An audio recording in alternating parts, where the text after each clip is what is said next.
This is the stuff I'm working on to send to Temple University. This is all the stuff that we did in those years. It was a 4-year project, nonstop. Man, you got this laid out, man. Yeah. This was Emmy nominated. I remember that. Yeah. I'm sorry. I got to cut you off. Good. Let me test your mic. Testing, 1, 2, 3. Smithsonian's, welcome back. Yeah. This ain't just content. It's purpose. Purpose over popularity. We building legacy, not just views. Every story got meaning. Every voice got truth. Camera rolling, vision clear. We turn purpose into impact here. Smith says, let's go. Let's go. Smithsonians, welcome back. We're here, different settings. We're in the She Love International Radio, and first time we're going, not live, but we're live. We're in the studio, and we have a special guest and a visionary. I don't know much about him. I have a brochure, a beautiful brochure. I seen Dr. Gregory. I'm like, oh snap, it's about to be fire. So let's stay tuned. Let's figure out who this brother is. How are you feeling? Doing well. You know, just try and make it through these times. All right. And what's your name? Kevin Dixon. Kevin Dixon. All right, cool. All right. So where are you originally from? Are you from Ohio? No. I spent most of my time, well, now I'm from Ohio, but prior to coming to Ohio, was come from Philadelphia. Came from Philadelphia and spent a number of my years there growing up after, you know, traveling around with my father from the military. So we settled there in a small town outside of Philly. But I spent a lot of my active years in Philadelphia, went to school not too far from Philadelphia. Okay, active. You said military. So your dad was in the military, and you were too? Yeah, I was. My dad was in the Marine Corps, and so we traveled around. So yeah, we spent time. Marine Corps. Oh yeah. Your dad was serious. Yeah, I tell you, 6 a.m. the day's half gone. Yeah. That's how it is. But yeah, and. So we moved far outside of Philadelphia, but for some reason I just was drawn to Philadelphia. You know, I would watch the news, you know, when I was in middle school, and I used to sneak down on the train. I used to find coins in my parents' seats, you know, the car seats and that. And I'd take the train down to Philadelphia, and I was just fascinated seeing all the folks down there moving around. And I said, things are happening down here. And then, you know, then I catch the train back before, you know, rush hour. Well, one time I was down there and got caught and didn't realize there was a rush hour, and they charge you more to come back on the train. And I only had enough, I had 85 cents to get back, or 65 to get back, yeah. And they said, oh, you're gonna have to wait till about 7 or 8 Are you serious? Oh, yeah, yeah. Oh, man. Perfect traffic control. That's good traffic control. That's it. That is interesting. Oh, yeah, so, yeah, I made it back. But what it taught me, I said, wow, you know, I need to find out what's going on in the city. So when I went, you know, when I finished high school, I wasn't sure where I was going, what I was going to do, but I decided to go to a state college, teacher's college, and majored in secondary education, English and communications, and that's where I discovered radio. I think it was my sophomore year. I said, wow, this is really neat. So they had me do news for the college radio station, and it was an AM, or it was at that time, it was what we call carrier current, which is really just based on you plug in your radio in the wall and the current carries the signal, the radio signal. And if you pull your radio, you know, out, it wouldn't pick it up at all. Okay. And that was early. It was an AM station, and that was the only way it transmitted throughout all the dorms. And then we applied for a grant to upgrade it to a 10-watt station, which would be FM, as opposed to WMSR AM, and that's where it would broadcast out to Lancaster, Harrisburg, northern Maryland, because at night, because of the ionosphere, the skip of the signal would kick it, you know, miles away. So, you know, people actually can hear you. Okay. So now, go ahead, man. You know me, I'm starting right now. I'm all up in it, No, go ahead. Very cool. So, so that's college, right? Yes. So before that, like, how was living? How was life? Wow. Yes. You would have to ask that. You know, one thing, you know, when my father got out of the service, we settled in it was called Penland, which is near Ambler or Norristown, which is out a few miles. That was a small African-American community out there. The traveling was tough because, once you get settled in one school and you change to another school, all your friends are gone. You had to reestablish that. My best time before high school, where we settled out there, was living in Hawaii for 3 years. And we spent time on the beach. Just a block away from the beach. So every, a block. Oh yeah, yeah. But until when Japan had an earthquake, then we would get the tidal wave warnings. So you would have to 3 o'clock in the morning. You hear the sirens. You have to jump in your car and go up the street to a certain part of the hill. And I'm sitting there. Okay, this is only about 15 houses up the hill. If there's a tidal wave, how is it going to tell the tidal wave to stop at this particular area? I don't even think they had the knowledge that it could, you get a tsunami coming through, it's going to just take you all out, because most of the base was flat. And then behind us, we also had aircraft that, dropped bombs. So the house was made of, was real thin, and the house would just shake every time they drop a bomb, testing, with the, fighter jets and stuff like that. Oh, yeah. What year was this, Kevin? This was from 64 to 60, into 66. Yeah, 67 maybe, yeah. But it was so cool though. We'd walk to the beach and you just drop a line in the water. You catch everything from stingrays to eels. Really big eels. Or one time we were down there and a whale jumped over the barrier and landed on. It was being attacked by sharks and ended up dying in where we all would swim. And so they were trying to figure out how to get this whale out of there. So, then after that pristine event, my father went to Vietnam because he had served in the Korean War. Your dad was, okay. Yeah.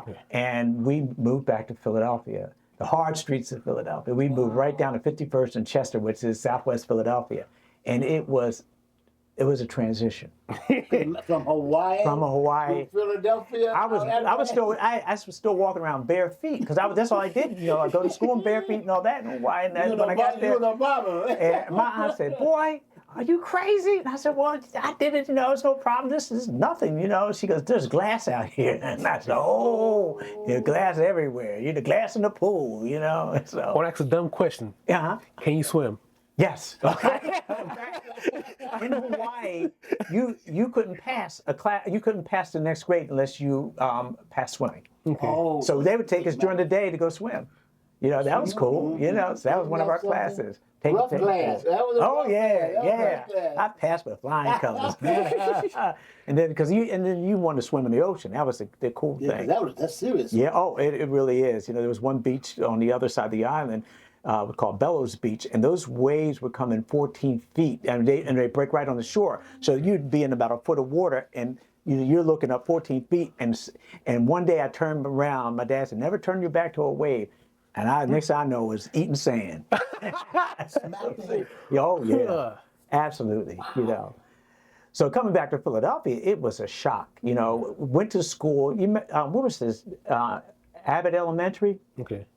Well, Abbott Elementary, that show was based on BG Comedies, which was a school that, even though they had a school that she went to, this is the first school that I think it was ABC and the program went to celebrate the teachers that were there at BG Comedies, which is in Philadelphia, Southwest Philadelphia. And that was the elementary school I spent 1 year in. So I said, "Oh, this is pretty cool." I turned on, ABC, and next thing I know, they're at the school that I went to school. I said, "That school looks familiar."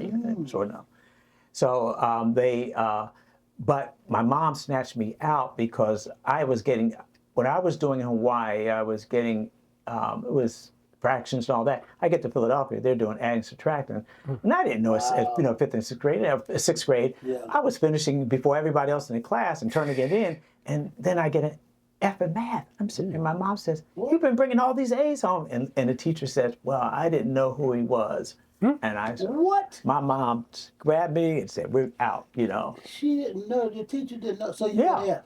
Yeah. She gave me an F in math, and I said, "Here's all my papers, all A's." I was the first one to finish the class. They didn't know who you were in class. Lord. Yeah, and I said, "My mom, I'm glad she got me out of there because to me the work was so easy." I said, "I did this in fourth grade, third grade, it was So, are you saying the education system in Hawaii is more advanced? Yeah, it was military. It was on the military. military post, you know, and they were very strict because a friend of mine was on a football team. Like, we played football over there, and he hit the fire alarm, and we just saw, you know, we were just joking around. We happened to do that, so all the kids came out, and we didn't think anything else was going. Next thing you know, there was a Japanese assistant principal, and he calls our names to the office, and we said, "Oh gosh, we're in trouble now," because I didn't hit the button, but he did. And, we never hit it again. We never hit it again.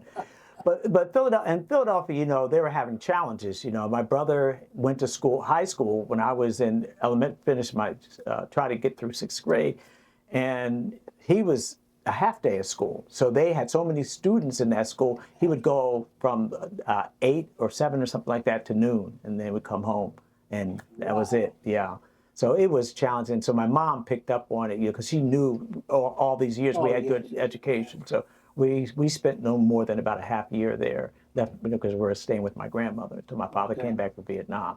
So my mom had us up there in the suburbs and changed everything. Yeah, It's like, whoa, yeah. But, you know, for those couple of years, not a lot of folks that look like us. Well, I would imagine.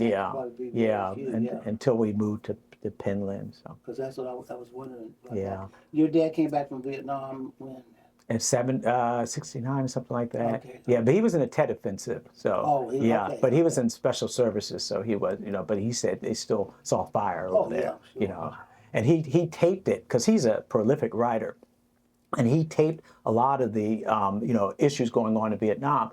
And when he came back, he was brought up in Teaneck, New Jersey, but he used to write a lot of letters back and forth, and he had a mentor who was a Jewish woman out in Teaneck, and she exposed him to, you know, to the classics, and so he became an expert in the classics and English, and he was so good when he came back and went to college. He knew more than the professors about whether it was the wars that were going on, because he just read encyclopedias every day, you know. And isn't that amazing? Read encyclopedias. Yeah. Now today we have AI, right? Yeah. Modern day. That's it. Give you in a second. Wow. So the teachers would feel so embarrassed. They would say, "You come up here and teach this section of the class." What? So he would do that. Yeah. The only thing he couldn't pass was algebra, because he just knew he knew that, you know, your traditional math, and it was conceptually it was difficult for him to grasp that. But everything else he had straight A's, you know. And isn't that amazing? Yeah. That is so amazing. So we, you know, after that, you know, after I finished high school, I went to a small college, a state college, and I wanted to, you know, be a teacher, and I had to do student teaching and all that stuff. But that's where I discovered radio and broadcasting, and I said, "This is amazing! It's absolutely fascinating." And the good thing about it was that being involved with the radio station gave me an introduction to a lot of events, you know, and I think the first show that I emceed was Gil Scott-Heron. He and his brother were coming through, and you know, and Black Student Union said, "Hey, would you like to, you know, do the MC?" You know, because at that time I was doing my Kevin Dixon show. Kevin Dixon. Dixon. WIXQ, all hit radio in the Ville. Welcome. You're now part of the team, so if you don't be part of the team, you be advisor. That's it. You are making on. And so, you know, and then, you know, I did my Sunday evening oldies show. So the Delphonics, Moments, Ebony's Ethics, Stylistics, Whatnots, Intrepids, Intrigues, Intruders. I did it all, you know. And so everybody would call for their dedications, you know. And I would, you know, this person wanted the dedication to this sister over here, and which was really interesting, because everybody would call me up after the show. Well, who would they send in a dedication? Who would they send that? You know, so I was kind of the, you know, the Wendy Williams of the time. You know, I had all the business, you know, of everybody. You know, so that's amazing. And then, you know, the Persuasions. You know, they came, and they came late. They showed up late. That's an old. Yeah, you would know. Yeah, it was a cappella group. Okay. They were brilliant. But, you know, they were supposed to come on at 8, and I had another group at 7, you know, Visions out of Philadelphia, and they didn't show up. And it was like 9 o'clock and people were waiting, and then we get a phone call, said, we're coming. And then when they got there, they said, well, where can we go get some beer? You know, and I'm sitting there, no, half the audience is gone. You got to get out here. And they weren't very happy, but I made them get on, and because, you know, we paid them good money to show that, stuff like that, you know. Wow, man. You know. So about halfway through my college there, you know, and to be honest with you, I wasn't really focused on academics when I first got there. My first year, I did okay. And then the second year, you know, it was, you know, doing radio and all this other stuff, and it distracted me. And all of a sudden, you know, my grades were slipping a little bit. Then I said, let me stay out a semester because I didn't have any money for the second semester. So at that point, a friend of mine called me up. He was a young guy. He was in senior high school. He said, hey, you know, I'm at WDAS FM in Philadelphia, you know, doing volunteer. Would you like to come down with me one Sunday? And I went down there. And the first show that I sat in on, and the mentor of mine who really brought me in was Mattie Humphrey. Mattie Humphrey at the time was a well-known community activist in Philadelphia. And she, you know, she got her undergraduate, she was a BS in nursing, I think, from Penn. She went to University of Michigan. She got her master's in health. And then later, she got her JD from Villanova. So she was brilliant. And if you walk in her house, nothing but file cabinets. All of, we couldn't even get into her kitchen without, you know, passing 10, 15 file cabinets of information. And she sat me down the first time I went to the studio. She said, sit in the back, bring a composition book with you. You're going to take notes. I was so excited about, go ahead. Question. No, you good. Okay. So I started jotting down, you know, information. The guests were Sony Sanchez, David P. Richardson, the president of the National Black Caucus. He was a state representative, and Vera Gunn. She was running for city council. And I'm sitting there listening to these folks, and I said, "Wow, I've never heard this stuff before."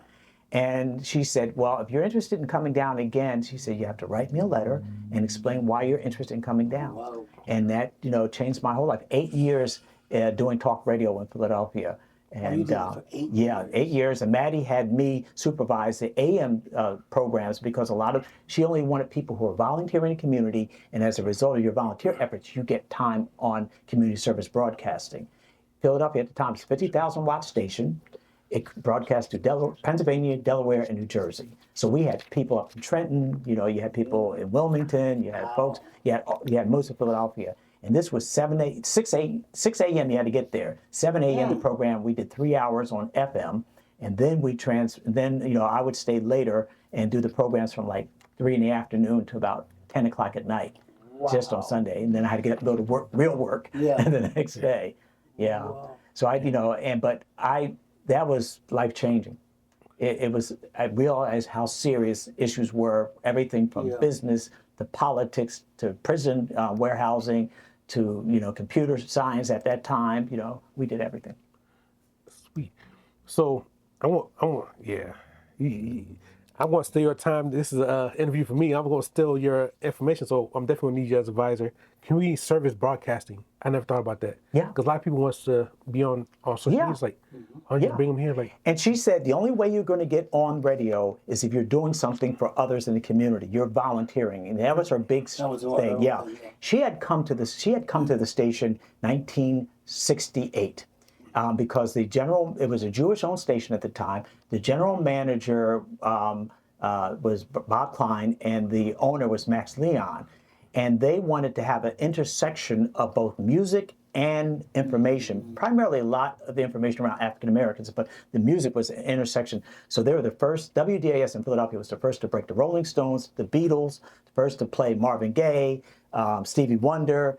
Real powerful station, and the only station in the nation to allow Martin Luther King and Malcolm X to come on as regular guests. Oh, really? Andrew Lewis said, this is it Andy Lewis? Yeah. And down Atlanta. We get you, brother. Okay. But he said this is the only station in the country that allowed these civil rights leaders to come on. Daisy Bates. And if you look up www.wdashistory.org, you'll see all the amazing people. Jackie Robinson used to come to the station. This is where Ed Bradley got his start at WDAS. Really? Yeah. Ed Bradley used to come on 60 Minutes, the first African-American host of 60 Minutes. You know. So before I pass this to Mr. White, my question is, You said it was Jewish owned. Yes. And I've been hearing some things like Jewish art is the reason why we're segregated because they own the airwave. So my question to you is, right now, 2026, how do we be like a Brownsville, like Black owned? Like, what's your point of view? I want to know from you, like, how do we communicate? Yeah. I think we have to create our own channels. And as we see with these national networks, it's control. And when WDAS was, they would actually, these Jewish owners at the time would have to navigate the FBI because J. Edgar Hoover would send Jewish FBI agents from California because they couldn't find anywhere close by to monitor what was going on. And they had to navigate. And when the Nation of Islam out of New York sent down a group to beat up Malcolm, they had to have a body double. And so Malcolm came to the station, but the body double, attracted people away, and the body double actually got beat up. But she has all this history on there. But I think, what you're doing here, is exactly what we need to do because you can control the content. And where I grew up, it was ABC, NBC, CBS, UHF. I mean, side channel. What was it called? I can't remember the UHF units, which was they're 29, 38, and things like that. But again, those were very limited, and they were owned by entities that really didn't tell and communicate our information. So we had to create our own, and platforms like this really are the way to get information to target audiences, and you have the freedom to be able to say things. Even when we had it, it was not bad because the Jewish owners didn't sanction anything. We were able to do everything we need. Then it became owned in 1980, a couple of years after it got to purchased by the National Black Network out of New York. So that was a black network out of New York who purchased the station, and they hired an African-American general manager, Cody Anderson, and then, it really transformed in addressing the needs. So I'm not sure if you remember the MOVE situation where they bombed you're probably too young. In Philadelphia, there was a radical group called MOVE, and they were an extremist group, and they barricaded themselves in this building, and they were, broadcasting out to the community, we're going back to Africa, and Frank Rizzo, who was the mayor, in the 80s, they had late 70s, they had an incident with them, and a couple of people were killed. This time, when I'm there, we're getting calls on our Sunday program from the community said, we're really concerned about what's going on. There's a lot of police activity. We're not really sure. So this incident, was going on for months. So finally it was coming to a head. That Sunday evening, Mother's Day, I remember that Monday's Mother's Day show, a lot of people were concerned. So we really wanted to be able to share information on what they can do. The next day, we had Betty Shabazz, the wife of Malcolm X. She was at Temple University, and that's where I was working at the time. And as for the Pan-African Studies Community Education Program, working with Dr. Malefi Asante, I was the educational director for the program, and we had free community classes now matriculating. And Betty Shabazz, we were celebrating Malcolm's birthday. So we had Betty Shabazz in there. It's Malcolm's birthday, May 8th, I think, something like that. But Betty was there. After I left Betty, after meeting her, I came outside of Temple University and the whole sky was orange. And what we found out is that the Philadelphia police dropped a C4 bomb onto the house. And they told the people they would only be out for a couple of minutes or, a couple of hours rather. And next thing you know, 2 full blocks were burned up.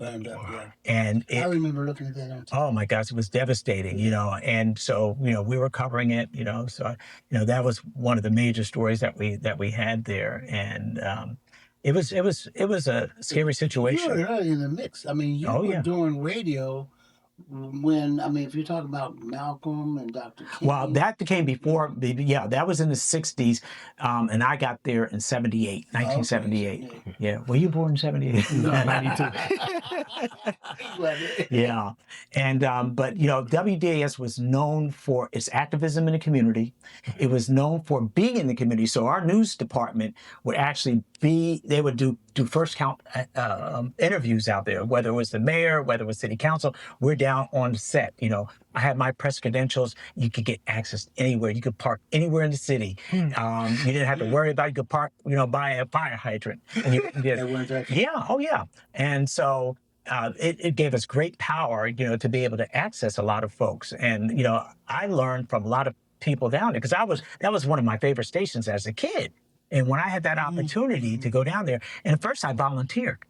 And then next thing you know, Mattie said, you know, Kevin, I really need, you know, some more help. You know, I'll put you on, you know, I'll tell National Black Network, we need to pay you, you know. So they paid me every Sunday. So you was National Black Network? Yeah, it was owned by National Black, WLIB, I think, out in New York, one of the stations. Let me ask you this quick question. I'll take it.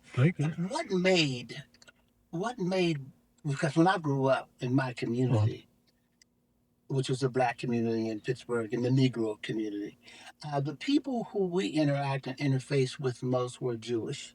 Right. They owned the buildings. They rented properties. If you weren't renting from a family, the grocery stores were owned by Jewish. Yes. Corner stores. And all the corner stores. What was that about?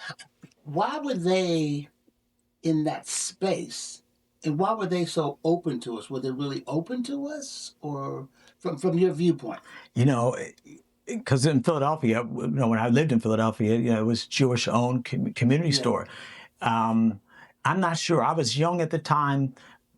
When I reflect back on it, you know, I think it was just, you know, who had the resources to be able to sustain those kind of stores.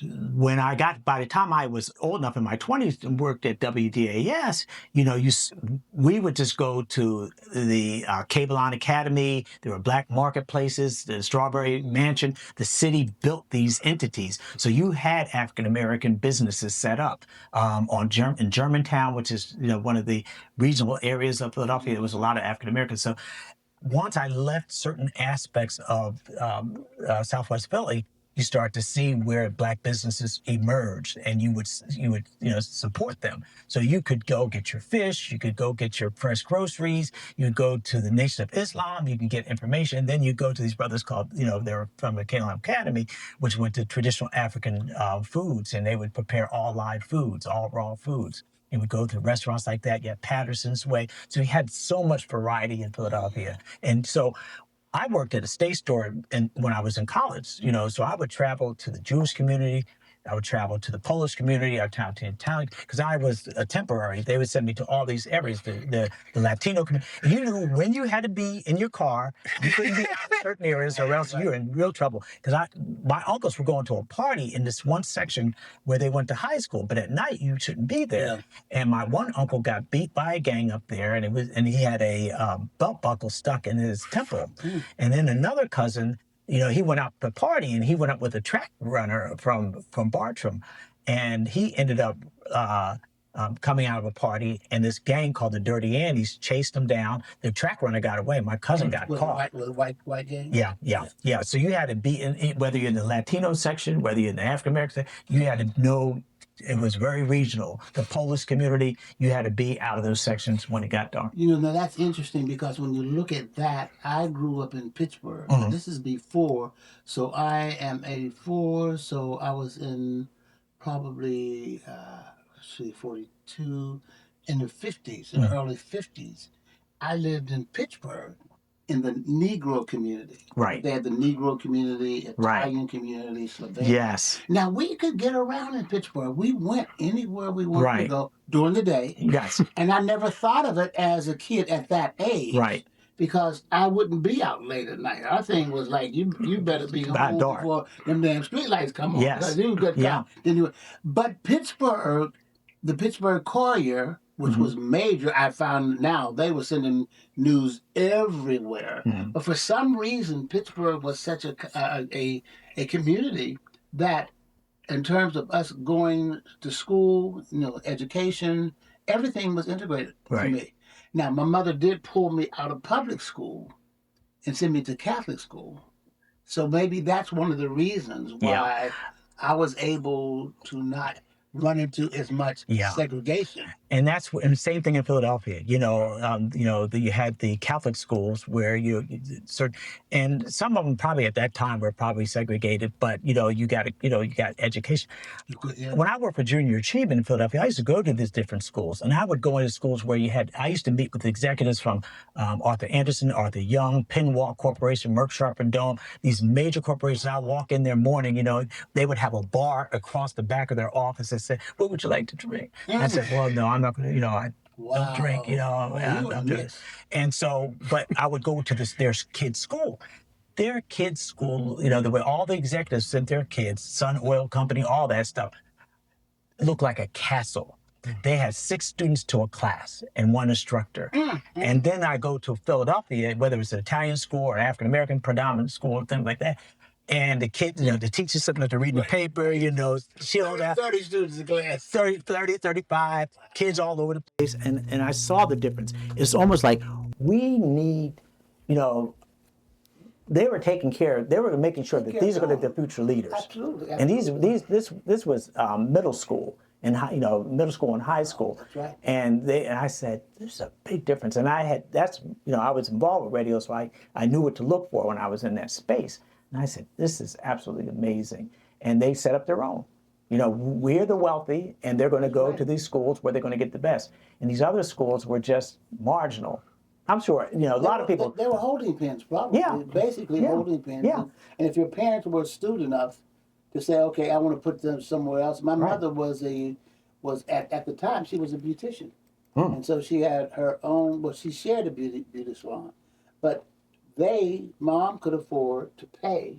Right. I think she paid $6 a month, $5 a month, something like that. But it made a difference. Exactly. And my sister, who would catch a bus at like 4 o'clock in the morning, a streetcar, go out to Mount Lebanon, which was really the white community, affluent community. She would go to school there, then come back home, as opposed to going to the public school. Right. And that's what we did. Those are the schools that we would do. And my cousin also went to Catholic school. So we were never exposed to the segregation that a lot of our peers were going to go to. As a matter of fact, they were going to send me to a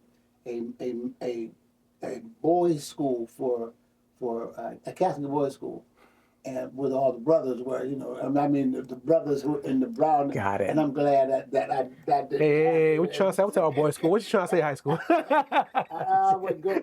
And then for me, then we moved to a small town. Now, in the small town, what saved me, I played basketball. So if you played basketball, yeah, they took care of you. You took care of you, boy. Whatever you want, no one messed with you. Never had a problem. Never had an issue. Yeah. I'm looking at these, and so like I said, I'm 84, and you are how old? 68. See, you're my son's age. Not really. No, my son Jimmy turns 65. Really? July the 11th. Wow. Yeah. So while you were talking, Does he look older than you? Not quite.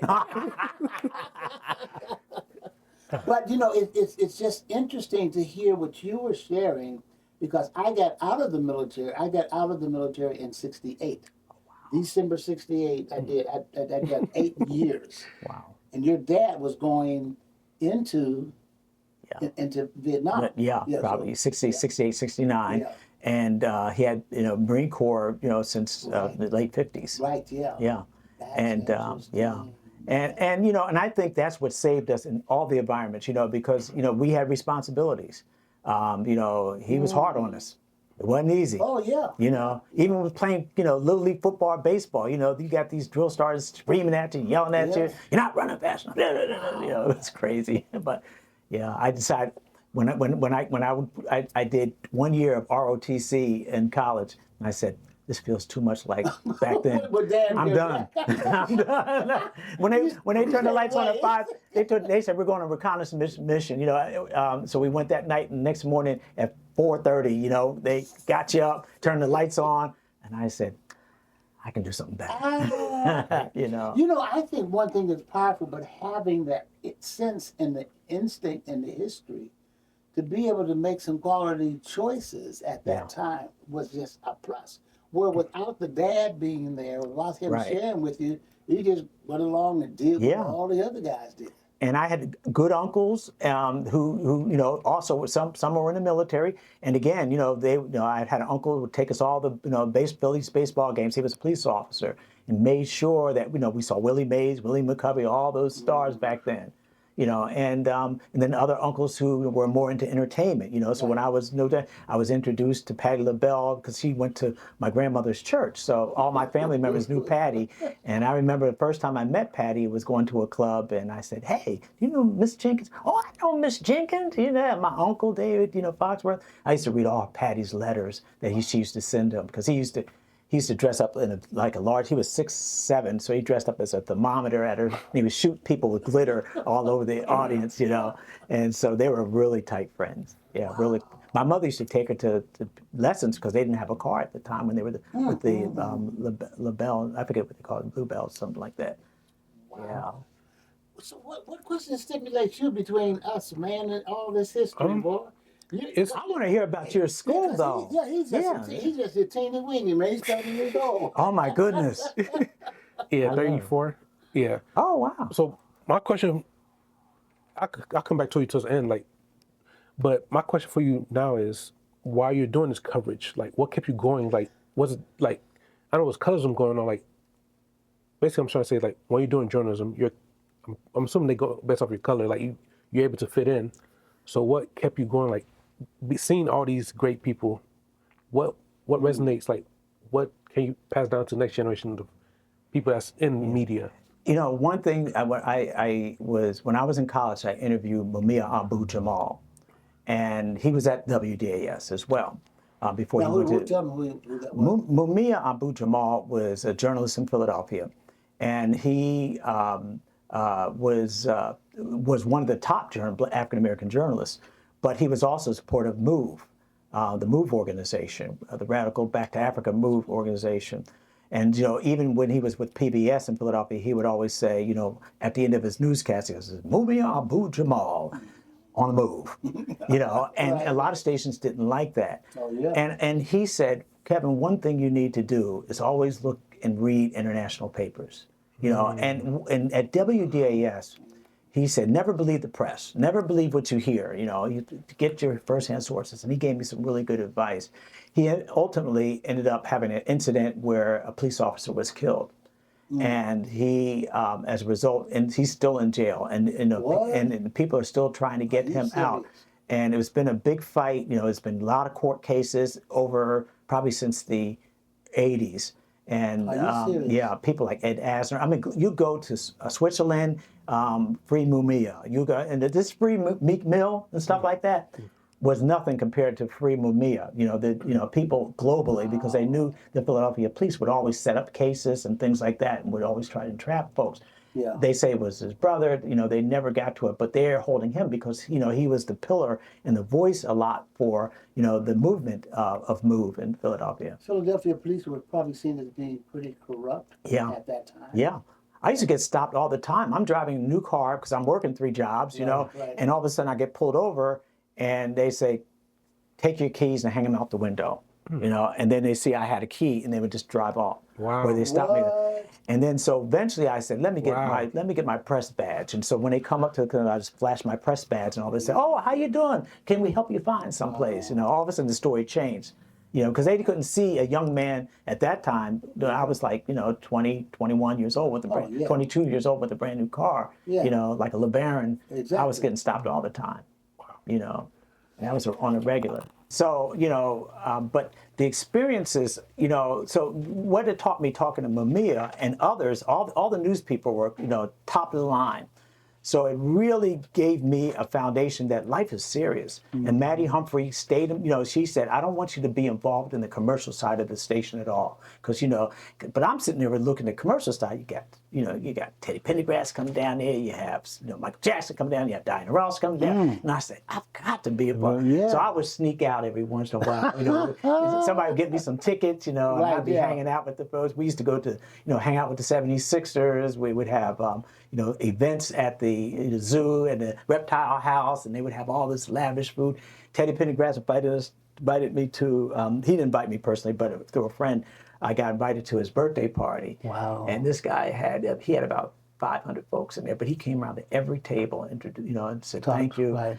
You had steak, you had lobster, and then he said, come to the after party, which was in this place. Oh, there was an after party after It was that an one. after party with Teddy Pendergrass. It was his after party. The friend who invited me, we're sitting up there and we're just looking at what was going on in there. Can't repeat it. I can believe it. Can't repeat it. I can believe it. One interesting thing, though, when I was at a friend of ours, she was in our wedding. She became a judge in Philadelphia, and she was the judge that prosecuted Meek Mill. And I spent the weekend with her a couple of years ago, I think, Judge Janice Brinkley at the time, and she said, Sandra, she had all that information, and gave me the behind the scenes. There was so much stuff going on in terms of the pressure to get her to do certain things that she didn't want to do. It wasn't as her judge. I mean, the mayor would call, this person called, and that's when, Jay-Z and Beyonce and all of them gave their attorneys to Meek Mill, and they just basically slammed her. They went after her and just, and she had to move from her house on Fitzwater, which was, a nice community. She bought, a side lot and fixed it up, and had a driveway and had two properties together. She ended up having to move onto the waterfront, and double security. You had a security just get in the front gate, then you had security going up to it because it got so ugly, and they attacked her and they said she was trying to, harm this. It was quite a story. So she's retired now, but that was major. And then they came out with the documentary that really slammed her. Okay. So she had to watch out for her own protection. But she gave me the other side of the story. Yeah, I'm always sure. have two sides of the story. And I think where you were able to have access to people who could give you the rest of the story. Yeah, which we don't usually get. We don't usually get that kind of information. But once she said, when I last stayed with her, she said, I think when Jay-Z and Beyonce pulled their attorney from him because he wasn't doing what he was supposed to be doing, he wasn't, giving out books, that was all performative. All of a sudden, she goes, you don't have anything. What was the last thing you heard he was doing for the community? Not a thing. And I said, all right. So, anyhow. So my question is the power of the press. So Yeah, it gave you access, but you had to go in there with your assignment. You had to do your research before you went in there. Okay. And with the news, I wasn't on the news department. I did some news stories and I did some news broadcastings for WDAS. But the important thing is you always go prepared. Mattie and I would do interviews, so I would have to do background checks on everybody. In terms of information, know exactly what they were doing. And provide that and type it up and have scripts ready for us, before we went live.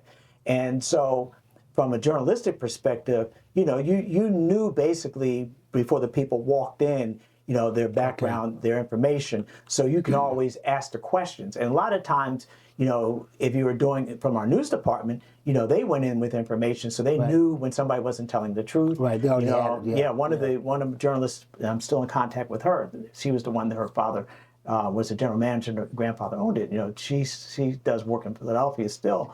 She's an investigative journalist, and she would go in there with the Mayor Rizzo at the time, or Mayor Good, and she would have the questions right there, and had already researched the answers. So they tried to divert, or she would just continue to press and press and press. It's my understanding that I've heard them say that you should never, especially on the news, you should never ask a question of someone that you don't already know what the answer is. And now look what we're seeing today. Right.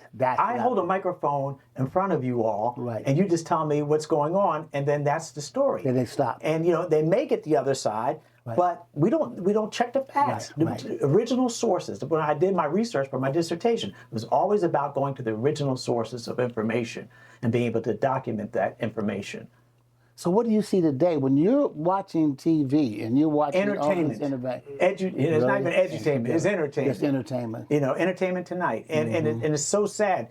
I do watch NewsHour on PBS. Because they still do good journalism. Okay. Al Jazeera, good journalism. And you can get Al Jazeera? Yeah, we could get, online. Yeah. Oh, Yeah, okay, I still go do it. online. Yeah, Okay, yeah, okay. I go online because they, again, when they started getting these conglomerates, they started blocking Al Jazeera. And they, next thing you know, because they actually had a station on the cable, and I would go there and you get information. And that's kind of what Mumia would suggest. He said, always use international sources because you'll get a different perspective. And I didn't realize what he really meant until I started to dig into it and start to see when I was in, a friend of mine, I'm not sure, somewhere in here, but he was paralyzed from mid-chest down. Jim McGowan is from Bed-Stuy, New York. He was part of the group, the Four Fellows, doo-wop group out of Bed-Stuy. And the first to record Soldier Boy. And then Elvis Presley comes along, records it, and starts to make all the money. But Jim was working at a girls' camp, and there was a gang that came out to mess with the girls. So he went out to, to confront them and said, leave the girls alone. He was stabbed in the abdomen with a sword.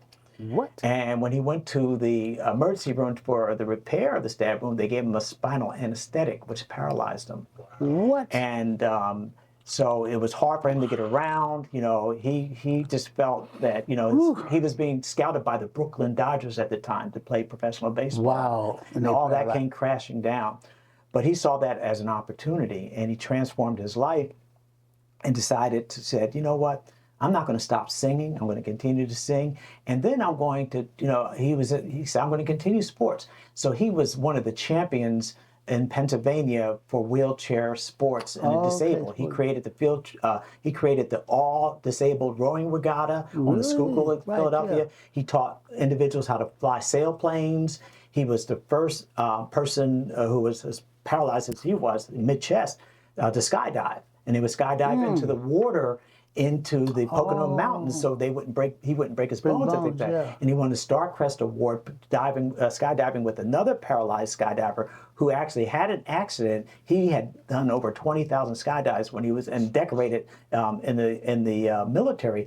And they joined forces and they grabbed hands and did the Starcrest and things like that. So it was amazing. But Jim was a historian. Jim focused on his whole thing was underground railroads. That was his. So he transformed that. He worked at Temple University Offices Disabled. So one time when this was the first dive, he asked Mattie Humphrey, who was my mentor and executive producer, and I was the producer of the WDAS Sunday programs, to come up to watch him skydive. And we went up there, we waited, the weather was bad, and by the time the weather cleared, I had to come back to do the show for the next morning, and Mattie stayed up there, so he did the skydive. So Jim and I became friends, and he said, after he did the skydive, somebody held a microphone in his face and said, Jim, what next? He said, I'd like to swim the English Channel. And he calls me up that next weekend when I interviewed him about the skydive. He said, Kevin, I'd like you to be on my Project Aquarius team in preparation. So I spent a year and a half with Jim in preparation, and along with a team of experts to teach him how to swim because he didn't know how to swim. He learned, and we ended up going to England, and we didn't have any money when right up until like 2 weeks before. Then the Rotary Club and Temple University. We went swimming. He went swimming. He could barely get across the pool. By the time we went to England, he was doing 5, 10, 15 miles in just cold waters of New England, no problem. We went over there. The folks that didn't look like us, the white folks, didn't call me and tell me the bus was changed. We were supposed to meet to take the bus up to New York. So I'm sitting there waiting on where the bus was originally supposed to go, and no one shows up at 4 o'clock in the morning. So I called my uncle and said, hey, I've got a problem. No one, let me know. And, back then you didn't have cell phones. Right, yeah. No, you didn't. Well, yeah, dime. Yeah, so I know time, we're on time. Okay. I was looking at the. Okay. Okay, yeah. So Jim and them were on the bus somewhere. I called my uncle, who was a police officer, and he said, take a plane to New York from Philadelphia. He said, you get down to my house in the next hour, and I'll get you down to the airport. It should cost you about $100. This is God. I get down to the airport. I said, I hope I make that flight out of JFK. Got on a prop plane for $100. Flew up, flew down, and I'm walking out of the gate, walking off the plane, and I see them going onto the next plane to go to Heathrow Airport. And I said, God wants me to be there. Wow. We had ABC, NBC, CBS, all following us over there. It was such a big story in Philadelphia, one of the biggest positive stories in Philadelphia history. We all got over to England. Jim was ready to do it, and we had New York media was there. TASS news agency from Russia was covering the story. China was covering the story. Everybody wanted to see this guy who was paralyzed from mid-chest down, attempted to swim the English Channel. And Jim was quite the spokesperson as well. We get over there. The weather was bad for the first 2 days. Temple University, who also sponsored this, ended up sending some of their team over there. So we had a lot of support while we were over there. And finally, the swim was on. We're getting Jim, ready to swim. He had to, we're having an issue with his swimsuit because they said it had some buoyancy in it and it may not be recognized. Oh, right, all this, yeah. and it was all kinds of challenges. Buoyancy. So he could float. They float. would cheat. Yeah, because it was usually swimsuits, just covered Skin tight, right, skin tight. But this one had a little buoyancy to it, so that, they said They would say line or what they were trying to you imply. really swim, right, you didn't, right. but it really didn't. So Jim said, "I don't care. We'll still go and do the swim." And we in the morning. This is the first satellite remote telephone call because there weren't cell phones at the time, and this unit was this big. So ABC had that over there. Gary Papa on the beach when Jim was getting ready to get in the water, and he said, "Jim, this is action news at 11 o'clock, Philadelphia time."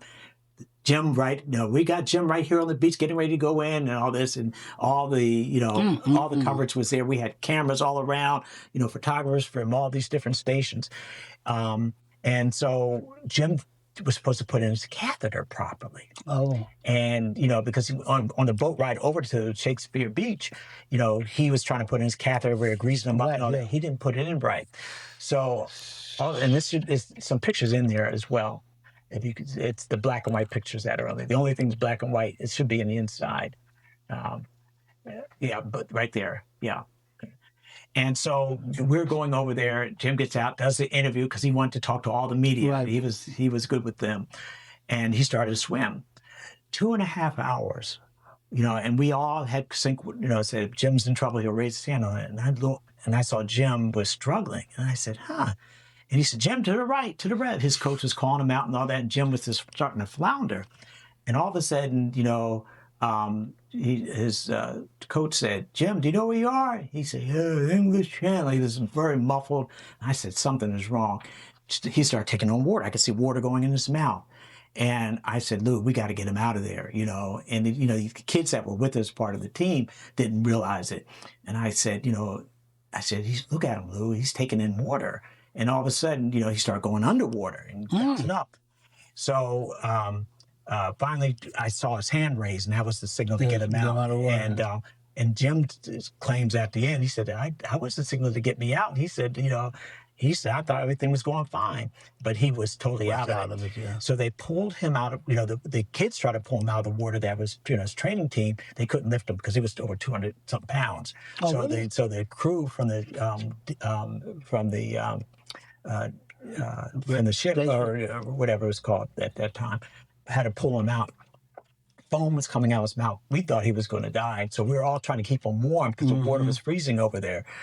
And he, foam was coming out of his nose, mouth, and all that. And we were rushing back to Shakespeare Beach for an ambulance to take him and things like that. So they had, all the reporters were, boats were flying around just trying to get the pictures because everybody wanted the story. Oh, yeah. Everybody wanted the story.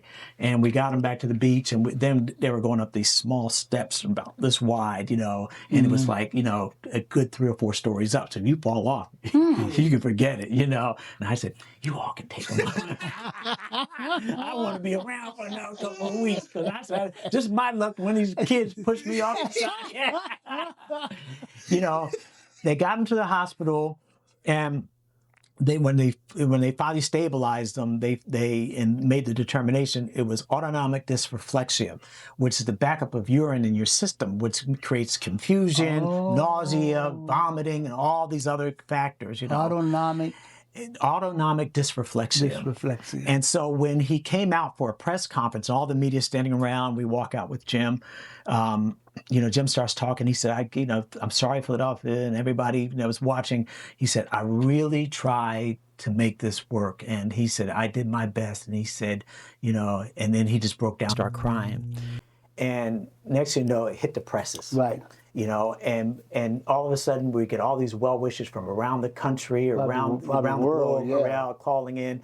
And I'm team historian, so I'm taking all this stuff in, and so we spent a couple of days afterwards, you know, just hanging out in around England.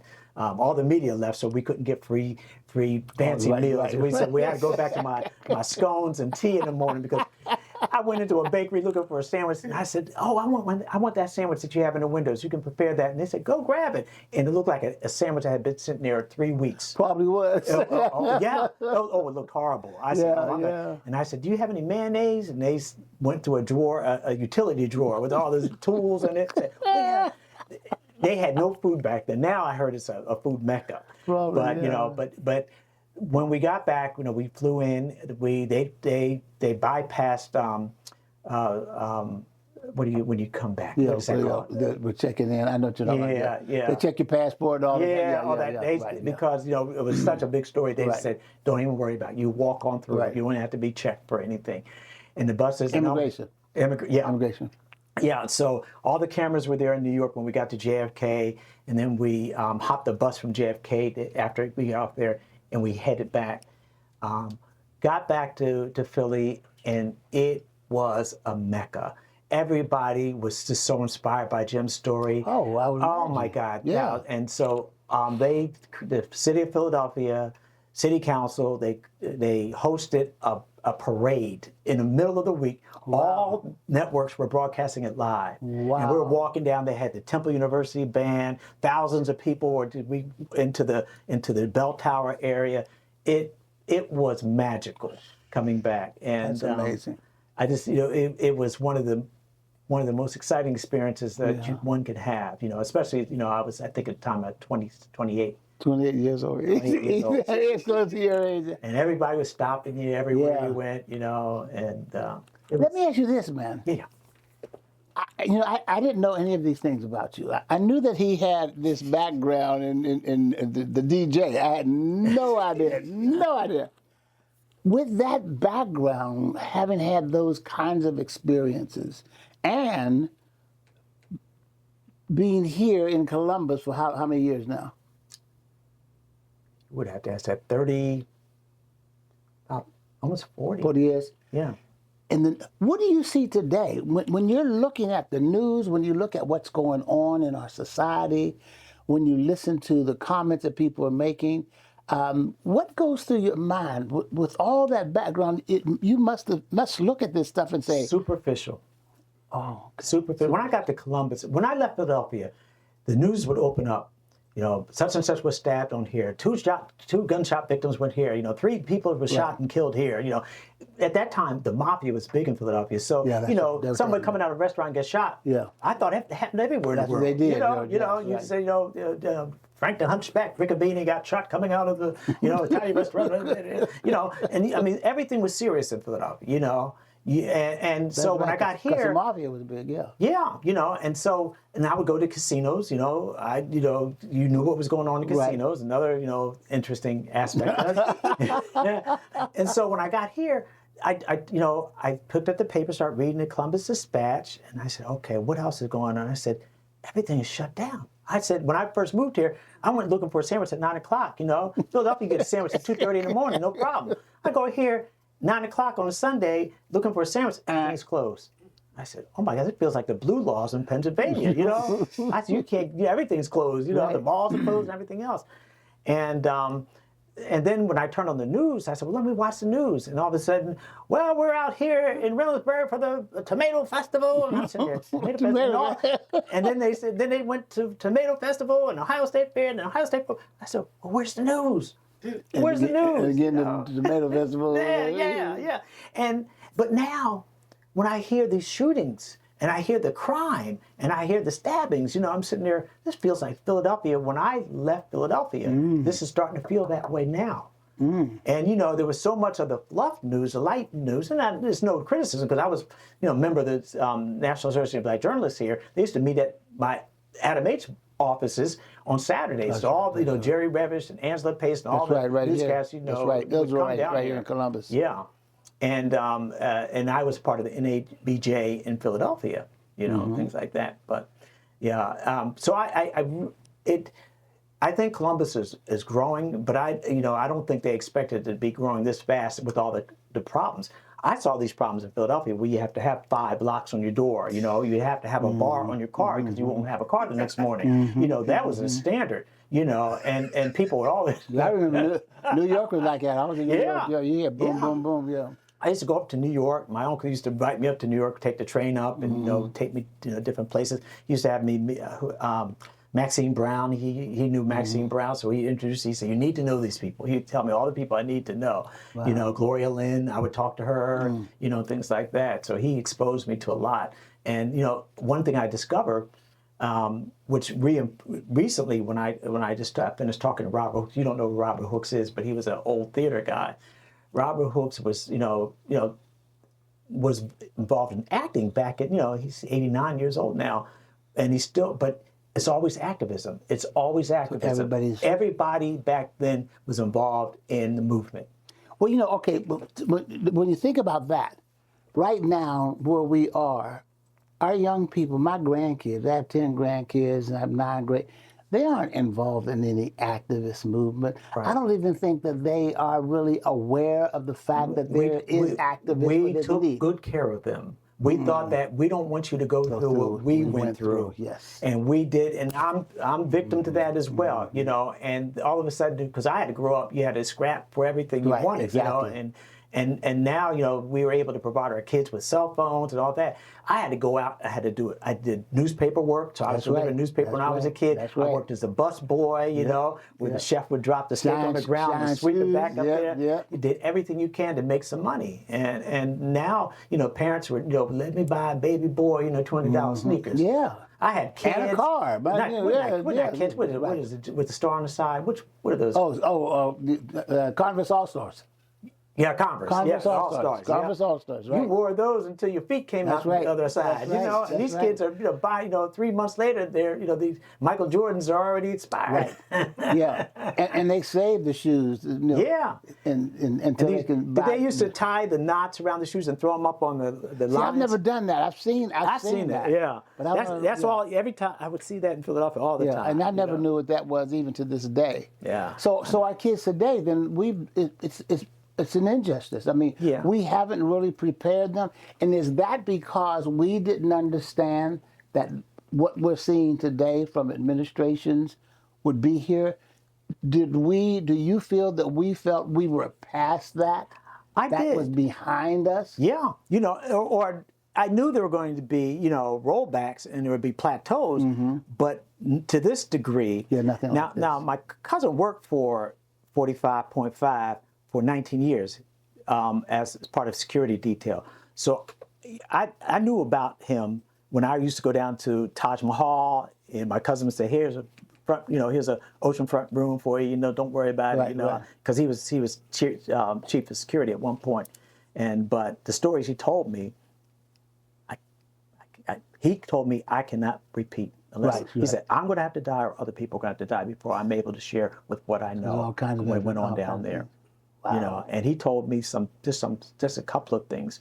3 o'clock in the morning, no, 1:30 in the morning to 3 o'clock, phone went, cut us off. He says, I'm not surprised. Wow. And he hadn't been in that environment for over 10 years. Wow. We started talking again about a certain entity, and all of a sudden, cut us off again. 10 years after, back in 2020. Wow. And then more recently, we talked, but not too much about that. And we didn't get any interruptions. But because I was listening to just someone recently, I think the guy the other day who did the AI, he said, if you have a phone, then someone's listening to you. Yeah. He said, whether your phone is hung up, disconnected or not. All this work. When I would talk to Dick Gregory, when I would talk to Sonia Sanchez, when I would talk to Dr. Kringer, founder of Kwanzaa, when I would talk to Malefi Asante, they would either, when I were on, because we had landlines. Tell him who those people are, because they may know Dick Gregory. Yeah, Dick Gregory, and all of them, Social are social Yeah. in terms of Afrocentric thinking, progressive thinking. People work with Malcolm X, because I work with Muriel Fieldings at Temple University. Work with Bobby Seale, Black Panthers. I have a cousin who was Black Panther, and she, I got a picture of her with. She worked with Stokely Carmichael and Angela Davis and things like that. Wow. And that was in Philadelphia. And she said, Kevin, when we talked, I had her speak to my class last year. She says, I think I'm going to have to get back to the food program for kids. She's in her 80s. She says, I have to go back again and get started. Because that's what the Panthers were all about. Yeah. Trying to feed babies. And So right now these are all children. When we used to bring Maya Angelou would sit, and we were driving back from the airport, and she said, "Teach your daughter about this." This is Martin Luther King's the day he got shot, May 4th. Yeah. Would tell her, make sure that you tell her about that date. Do this. They all advised me. Sonia Sanchez, Kevin, do this. Hakeem Adabuti. These are all the scholars, all the warriors, all the practitioners of 30, 40 years ago that were making social change. These were the social justice warriors that we brought here to Columbus. We had over 40 or 50 of them from around the country.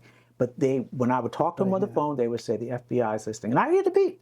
Sonia Sanchez said, "Do you hear the beep?" And I heard you say something that just resonated. Social justice warrior. Yes. And I think today in every discipline you can imagine. Today. When I stopped to think about who's a social justice warrior today, Black Lives Matter was a social justice. Yeah. But names don't pop up anymore. I don't think people thought we would need this again. Right, yes. We put that to bed. When I listen to Dick Gregory, and I have something where he says, he starts asking the people in the audience up in Cleveland, he said, how many of you have $3 million? And no one raised their hands. We had white, black folks in there. Nobody raised their hand. He said, you think these rich people care about you? He said, they will kill you to get to me. And you were talking to white. Yep. And this was 1994 up in Cleveland Convention Center. And everything that they said back then is what we're seeing now. Right now, same thing. Everything. And nobody wanted to say prejudice. Oh, we I know, you're right. And now we're dealing with white supremacy. Yeah, right, full stop. Exactly. Bringing Frances Cress Welsing in. Right. Who was an expert in this, in melanin theory and things like that. Alvin Poussant, who is a psychiatrist at Harvard University. Deborah Prothero-Stitt, the public health chair for Harvard University. We brought in the best minds in the country that we could at that time to have this conversation about what we're dealing with now. They were at that time trying to deal with what we were dealing with then, because they knew that if you took your foot off the gas, you'd go right back. Yeah. Yeah, because I can remember myself being at Capital University. We were the first 50 African Americans to go to Capital University. And one of the things I can remember going into a classroom of all white students, and it would be me and maybe 3 or 4 other black men students, male and female, and they were asking us, "Well, what do you people want?" Wow. I mean, that was then, back then, and then now. At least they didn't ask you, "Did you get the trash?" That's right. No, they didn't do that right. And let you know where I was, because I was older than the other students that were at Capital University. I'd been 8 years in the military, so I came back when I was 26, and they were 18 and 19, and they were fighting for a black floor, and my thing was, hell, I'm fighting to integrate the white floor, and you want a black floor. So I was resistant. I was resistant to having a black floor, because I was, at my age, looking for integration, and the students are saying, we're past integration, man. We want our own. We want separation. Yeah. So I can remember those kinds of discussions. And so, and today, where are we? Right. I don't know what. Matter of fact, sir, 33 years old, where are we? Where do you see us as black folk? What are young folks saying today? What are they asking for? What do they want? For myself, the question of, I'm double black, so I didn't give you that part. So I'm double black, meaning both our parents were born in Haiti. I was born in Chicago. Oh. Chicago was founded by Haitians. So my point of view is, like we're saying, like, I don't know how, but I've always been resistance in a way. Like, always been for Haiti. It's like, since I was little, it's like, always Haiti. So it's like, when you talk about this stuff, it's like, I know it, but it's like, for other people, it's like, they're just pacified in a way. It's like they've been so conditioned. It's like, all right. Okay. Yeah. So they're not seeing, like, hate people attacking Haiti is that they're attacking you. Yeah. So, like, me, I'm not far off. Like, all right, my parents from Haiti, Yeah. they still want to get you either way. It's like, Yeah. attacking black people. It's like, they're also attacking black community. ICE, they're But- black. Those folks from the Caribbean came in with the mindset already. You know, they were far advanced. You know, yes. and we used to do a radio program. It was Gary Jean-Jacques and Robert Reeser on Haiti. They played Haitian really? music. Really? They provided current information what was going on in Haiti on WDAS. So it was one of the programs that I co-produced with them. You know, making sure that they had all the technical aspects of it right. But it just said, wow. These international folks are more progressive than a lot of folks I'm dealing with here in the States. So I can only imagine having parents, having that experience. And when you look at the history of Haiti and what they did, Yes. the reason why USA, France, Great Britain still trying to keep them Yeah, down. all the islands, now they go, here we go, take the resources from Africa and things like that, all the minerals and... And you were saying that they're taking some minerals from Haiti right now, aren't The Army, the U.S. Army is in Haiti right now, like the international airport, Port-au-Prince. Yes. Like they're there, so like there's no airline can move in and out. So like my guess is they're extracting something again. First it was the gold, they stopped the rice export, but they import their own rice. The pig epidemic. So like they're doing something right now again. It could be the iridium that they have. So like, And well, that would make sense. Resources. But media is a step saying, well, why? I mean, we don't even hear that they're in Haiti. Yeah. Why aren't we seeing national media saying, what are we doing in Haiti? Yeah, What's no the one. purpose here? You're doing a blockade. How are these folks getting food? Because that's a big issue. But no one's really serious about You're right. doing this No, international no. work. And whether it comes to England or France, all these other countries back in the day used to stay in these African countries exploiting. And them. I didn't even know we were, from a military standpoint, I didn't even know we were in Haiti. Yep. I had no idea. Yeah. Yep. And see, at DAS, they would send, not only, they could afford, they would send somebody down there. I think we probably did. We at least had 2 hosts that were Haitian, so they would constantly give us updates of what was going on when the Reagan administration was there, and the problems with, they were saying we had to go and send our military in there, and there was a lot of upheaval. Philadelphia was really conscious. We used to have on the, what was his name, from the African National Congress, he used to come on, Godfrey Sitole. From National African Congress. So we would get constant reports about, apartheid in South Africa. And then when we interview Gil Scott-Heron, he would talk about it. Or we interview other people that were, global travelers and things like international travelers would keep us informed. John Lucien, remember? He used to be a singer. He's a romantic singer. But all these people, one thing I noticed about them, I don't care their entertainment and theater, because we used to do a lot of theater coverage. We used to do a lot of film and TV coverage, folks, and things like that. Antonio Vargas, I just spoke to him a few weeks ago, Huggy Bear. Okay. And you don't realize the other side of them is about protest. It's about advocacy. It's about fighting for justice. Robert Hooks at 89. He and I were just talking. If you go onto his webpage on Facebook, every day he's saying something about what's going on in this country. And he's 89, still fighting. Wow. He said, I never thought I had to be here. And he is trying to keep people woke. He's trying to inform people because he doesn't feel that there's no burning platform to say we're in trouble. There aren't. We're just sleepwalking right into, 1950. Exactly. With our eyes wide closed. Which we fought like heck to get out of. Yeah. Now we're going back. And he's pissed off, and so we had to find, like you said, we have to find other alternatives to get information out to our community, because I see this whole thing. I said, why would Republicans support a supermajority Republican in the Ohio State House support marijuana, recreational marijuana? it's an anesthetizing agent, I think. So let them have it and Yeah. let them just go to sleep. Go to sleep. Yeah. Because they know where it's going to go. Yeah. It's not, and it has its benefits, you know. 'cause I know, always, you know that. always. But I hear what you're saying. think, Overall. I think when you look at Dennis Alexander, we used to work with the Association of Black Psychologists. So Dennis Alexander he did a research project on alcohol establishments in it, and he found a significantly higher concentration of alcohol establishments in the Near East community over Mount Vernon Plaza compared to any other area of the city. Right. And as a result, he said he went and challenged, and he found out that, well, instead of having a zoned area, they disaggregated the data. So it's, you know, they just took the entire city and measured, you know, well, we have an appropriate amount for the city, but not a super concentration in it. And then when I was going around and looking at the billboards at that time, you would see all these malt liquor signs. You go into all the smaller establishments and nothing but drug paraphernalia at the cash register point. When you walk in.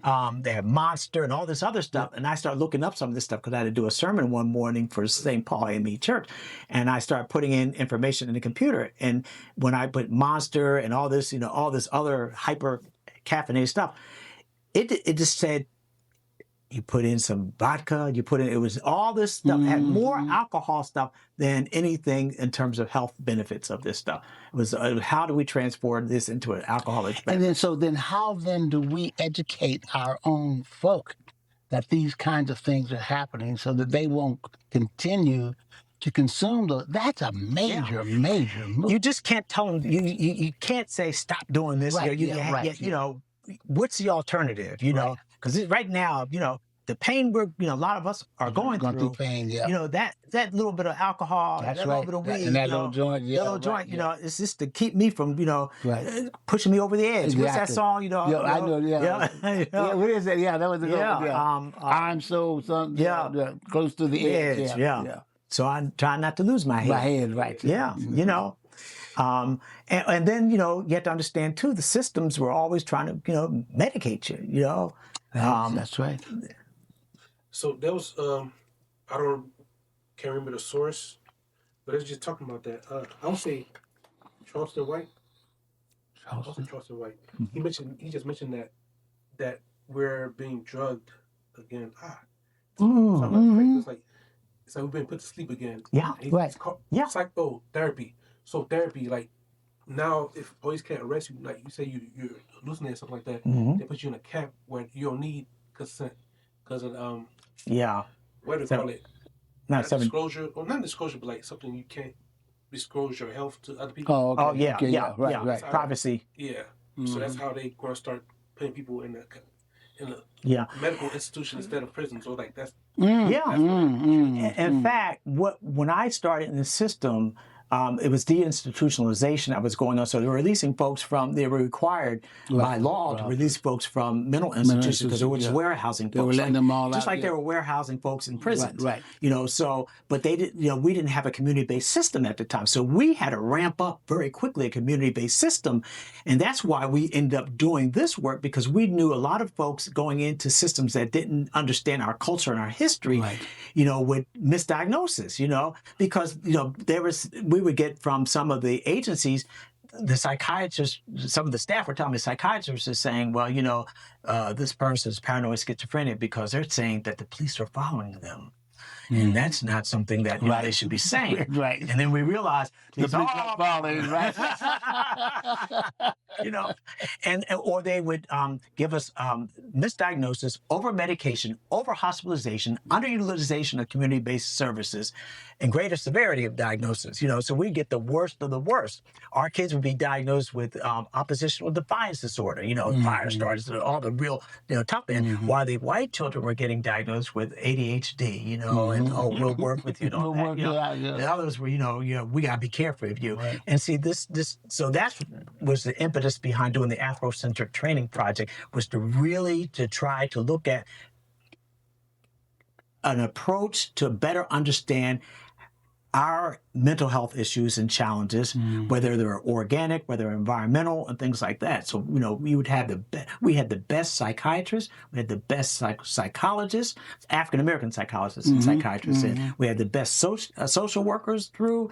We had people in every other discipline too. So we had the arts, we had people in history. So we understood our African history. We understood, the discovery of sciences in early Africa and Timbuktu. So we brought in everybody who did all this initial research, going over to the continent, spending time over there. So and even Malefi Asante, who was the former chair of the African American Studies Department in Pennsylvania, he and I when I left Malefi, because I worked with him, he and I continued to. I used to bring him here early before we got all these programs where we brought these folks in, and he was trying to start a PhD program in African American Studies, and there were so many other departments trying to block him.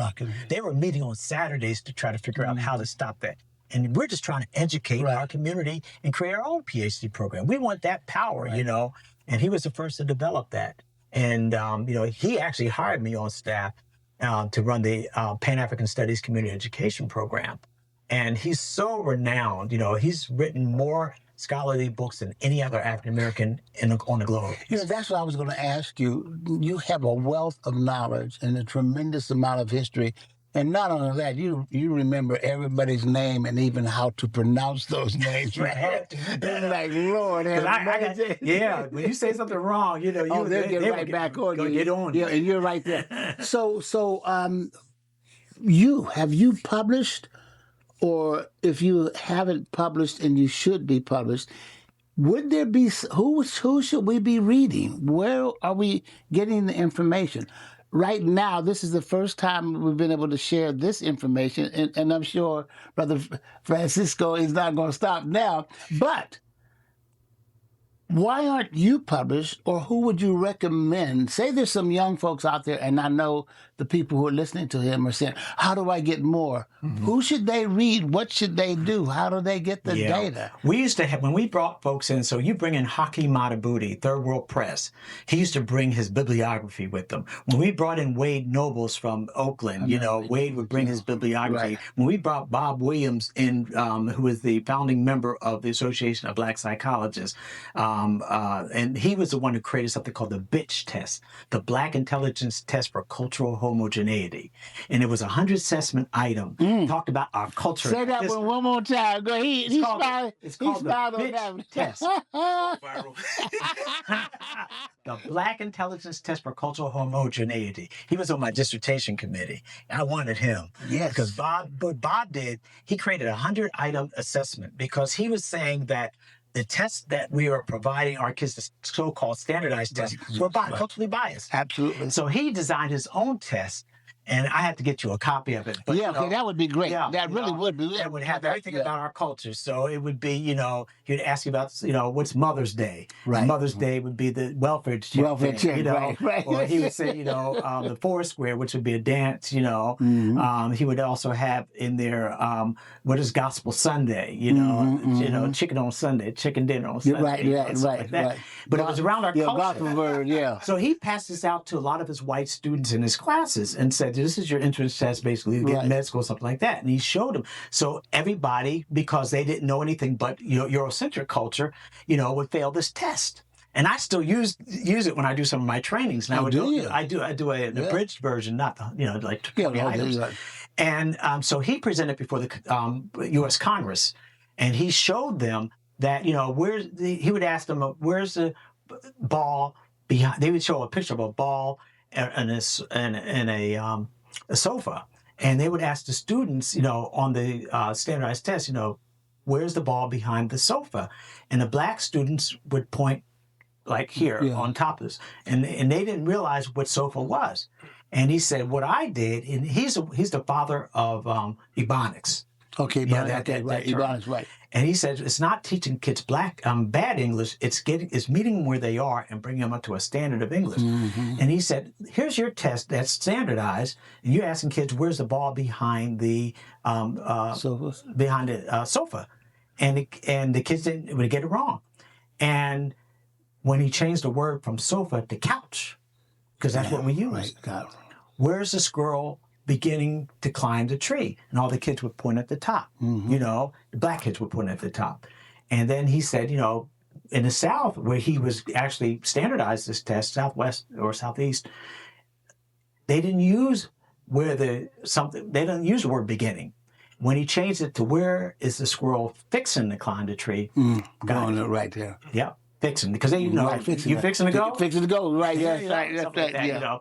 So he had those kinds of things on it. And, you know, when Congress got that, they said, wow, we didn't realize there was this kind of, they just thought people didn't know, you know, boat slip. What is a boat slip? That's an IQ You know, test. starboard side, you know. Right, yeah. Because if you're not exposed to it, you wouldn't know. Right. You know, so we brought Bob in, so Bob would just re-educate a lot of the clinicians, so they would have to think from a culturally appropriate perspective. And being a black psychologist, even on this, he said he was educably mentally retarded based on his standardized test with the IQ. And the IQ shouldn't even have been used, because the IQ was for a particular group of folks in Stanford Binet in Paris, in France. It said you should not apply this anywhere else. And the United States takes it and applies it right here. Yeah. You know, which really, you know, so that's why, you know, all this low IQ and all this bull crap, you know, comes out, because, you know, it was by design.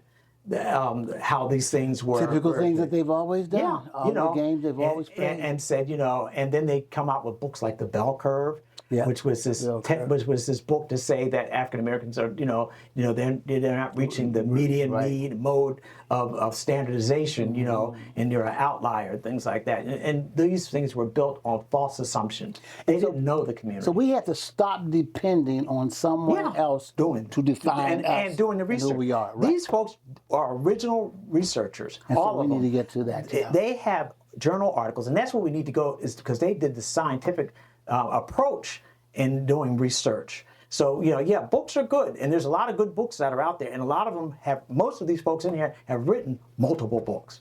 Will this information, when you're going to send this to, where's this document going to go to? That's going to Temple University, the Dr. Charles Blockson collection, this African American collection, a 500,000 piece collection. How will this, how do we get copies of the journals, or what should we be reading? I mean, that kind of information. You know, before I even started my dissertation, I was exposed to the Journal of Black Psychology, African American Studies Journal. You know, they're like key ones that are in there. Just about every discipline has one, so that you are getting accurate research by researchers that understand the community. You're not being misdiagnosed or over-medicated. They're looking at those kinds of issues. You know, and here's what I'm thinking. I don't want white folk to say someone's doing something against them, but my thing is, if you're Appalachian white, you're being used the same as anyone else. This program actually created an Appalachian-centric program using the Afrocentric framework that we created at Maryhaven. So, and the women who were Appalachian at that program on substance use disorders actually benefited from having that approach. It was a more holistic approach. It was a more spiritually centered approach. It was a more collective approach, because we're, you know, naturally, you know, we see our commonalities. Right. When you look at a model, and we had to show you the Dr. Edwin Nichols philosophical aspects of cultural difference model. Yeah. But we have a way of communicating that brings us up. Well, who's your mother? What? You're from Chicago. Do you know? We try to find our difference. Other communities try to find distinctions. Oh, you're that, and I'm this. Oh, yeah. Did your parents graduate? Yes. When did your parents graduate from college? Right. So it's almost like, you know, we try to find a union of opposites. Right. When they try to show dichotomous logic, you are that, and I am this. Right. You know, and it's a different worldview perspective. Not good, not bad, but different. And you know, and that's so to me, the message that should be going out to the world, and not just to us as African Americans or Haitians, that if you look at the United States of America, we're made up of an array of cultural perspectives, viewpoints, ideas, ethnicities. And white doesn't mean we're all together. Right. And what I share with white folk, if you think that because of the color of your skin, you have something in common with those people who are at that, I'd even say at the top 10% of the United States, you're grossly mistaken. Yeah. They need to understand that they're being used Yes. just the same as any other population that's broke. Yep. But we just give you the illusion that Right. somehow you're doing better, and everybody's paying the same gas price. You know, right now. the analogy that I use is almost like the overseer. Yeah. During slavery. The overseer thought she was the same as massa. But you're still enslaved. Right. And they did the dirty work. They did the dirty work, and they may have let you come up to the house on that holiday, but soon the holiday was over. Before the night, they sent them back down, and they had more in common with the slave than they did with.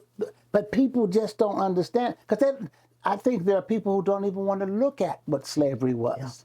And They're understand trying to erase it. That's when you think about how a state can say you can't teach Black history in schools. You can't teach it in college. They changed the title of my course, from diversity and cultural competence and social work. Right. Now it's called culturally responsive social work. And the thing is, even when I do the training with the Columbus Medical Association, we do racism in medicine. I go back to Sims and this other guy, I can't think of his name right now, but they were doing an experiment on enslaved women without anesthesia to benefit white women. That's right. Sims was the one who developed the speculum, and but in order to do that, he did open surgeries on women, and when the doctors ran away because the screams were just so horrifying, that they made enslaved African women hold the woman down while he held over like 30 surgeries on her without anesthesia and stuff like that. That's the history they need to know. They had something called a spirometer, which, because they deemed us having smaller lung capacity as African Americans. Oh, yes. You just don't have the capacity because, and when you're free, you lose the ability to be stronger. And you'll end up getting sick by not being enslaved. You have to always be under control of the white man. This is documented in their journals and stuff like that. Or if you try to run away, they call it drapetomania. Right. Because you're enslaved, something must be wrong with you. You're trying to get out of slavery. You view it. So they prescribed the number of lashes you should get in order to correct that problem. This is the kind of crazy. Let me give you one right now in the military, in terms of the lung capacity.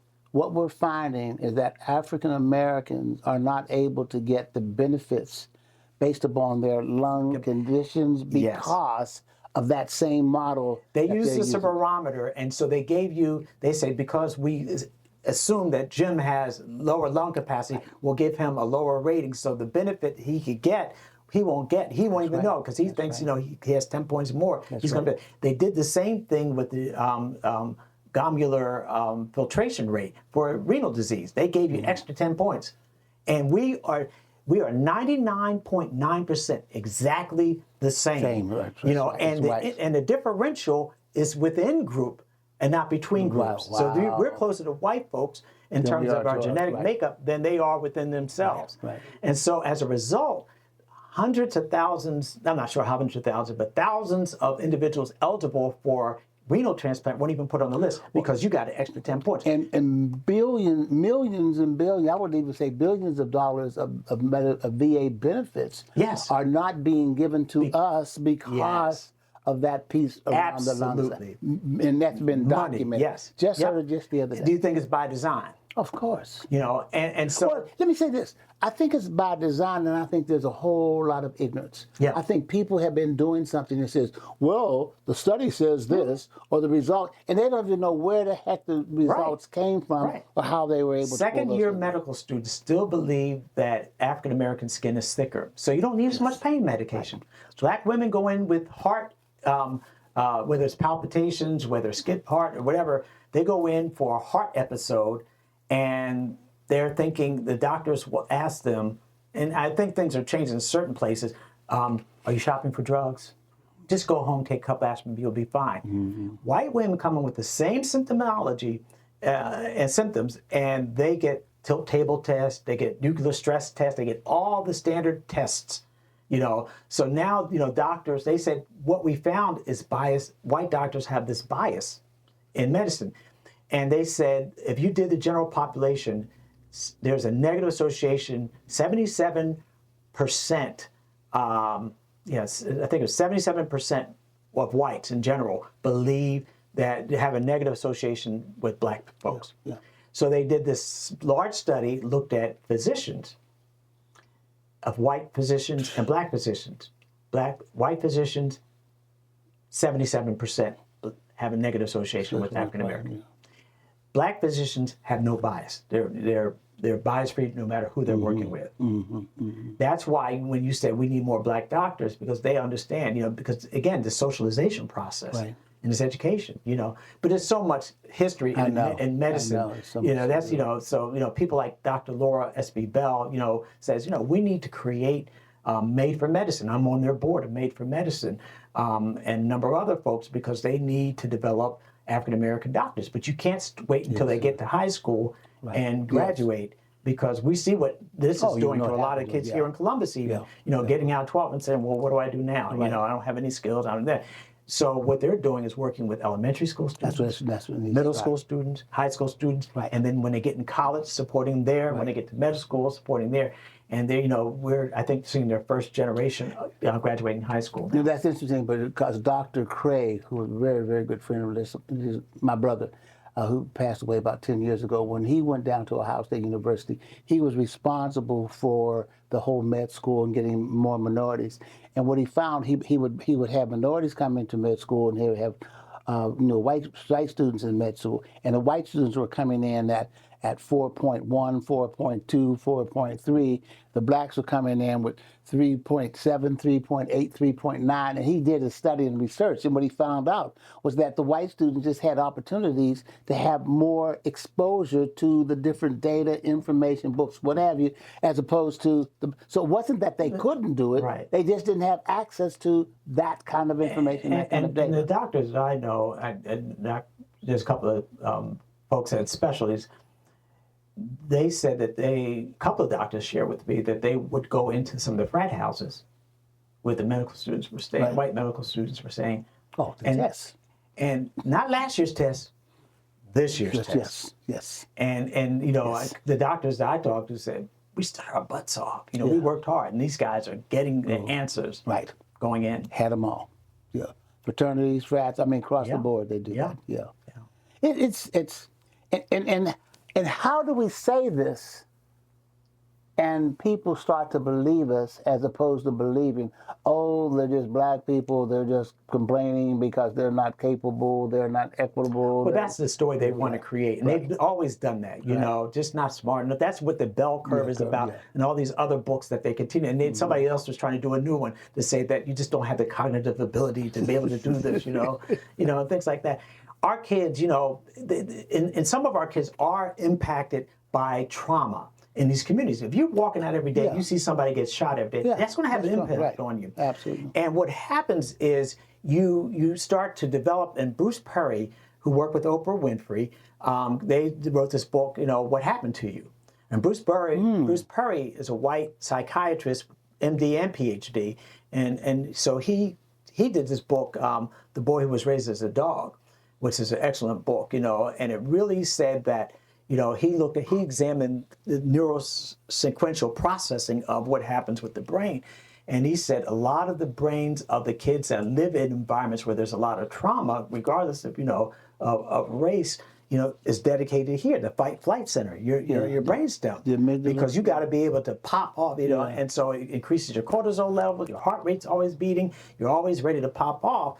And they said the more you settle the brain down, drumming. Oh, that's why you see kids doing that. That's why you always see our kids are doing it. Settling the brain down. It's regulating themselves, balancing themselves out. You just can't come into an environment in the morning, having seen it the night before, and be able to settle down and focus on work. I'm worried about whether I'm going to have something to eat. I'm going to worry about if I have some place to stay. I'm going to worry about if I'm going to get shot or jumped. That's top of mind. That's survival. It goes, goes out of her and Maslow's higher theories. And so what has to happen at that point is that once these kids are regulated, he says the other chambers of the brain, in not a long time, open up. So when you're at that frontal cortex, the frontal lobe, that frontal lobe, this is rational thought up here. And you'll never get there if you're stuck here. Because the amygdala, the slowest part amygdala of the has brain. one role. The amygdala's role is, am I safe? Yes. Yep. And if I Fight, think I'm flight. not safe, I'm getting out of Dodge. We go fight. Yeah, that's right. All of us would be going through the same thing. So that book is such a profound book that in his research, he used to say, you know, I remember Bruce Perry used to come here a lot. So he would tell teachers, he said, you know, you're the teachers, you're the problem because, you know, just because a child acts up, you're ready to throw them out. So you're re-traumatizing these kids, you know, and you call the security guard on them and all that.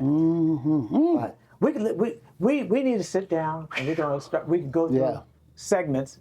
I just came in unscripted. No, and just imagine unscripted. Okay. Really unscripted. Yeah. You know.